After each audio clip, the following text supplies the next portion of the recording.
ગઈકાલે જે ભુજ શહેરના વિસ્તારમાં એક હત્યાનો બનાવ જે બનેલો છે એમાં 24 વર્ષની જે પરિણીત યુવતી છે જેનું નામ છે અમરીન પઢિયાર, અમરીન ડોટર ઓફ અલાના પઢિયાર, એને એના હસબન્ડે જ જેનું નામ છે ફિરોજ ઉર્ફે બાવા સિદ્દી, એણે ધારિયાના ઘા મારીને એની હત્યા નિપજાવી છે.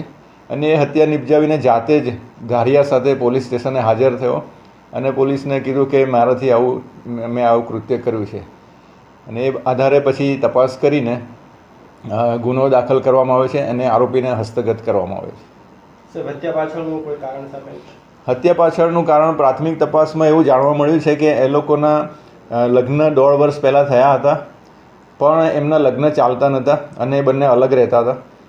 અને આને જે આરોપી છે એને પોતાની પત્ની ઉપર ડાઉટ હતો, શંકા વહેમ રાખતો હતો અને એ એની પર ગુસ્સે રહેતો હતો.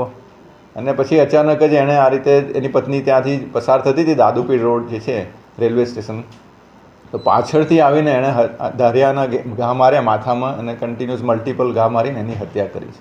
પ્રાથમિક તપાસ ગુનાહિત ઇતિહાસ છે નહીં, હજી સુધી ધ્યાનમાં નથી આવ્યો. સેન્ટિંગનું અને છૂટક મજૂરીનું કામ કરે છે, 26 વર્ષની ઉંમર છે. ગુનાહિત ઇતિહાસ ચકાસવામાં આવશે, પણ આ બાબતમાં જે પ્રાથમિક તપાસમાં એવું જાણવા મળ્યું છે કે બંનેના લગ્ન ચાલતા નહોતા, 1.5 વર્ષ પહેલાં લગ્ન કરેલા હતા અને પણ એકબીજાથી અલગ રહેતા હતા. અને એણે શંકા રાખીને ગુસ્સામાં આવીને આ કૃત્ય કર્યું છે એવું પ્રાથમિક તપાસમાં દેખાય એવું છે. પછી આગળ વધુ તપાસમાં શું આવે છે એ પછી ખ્યાલ આવશે.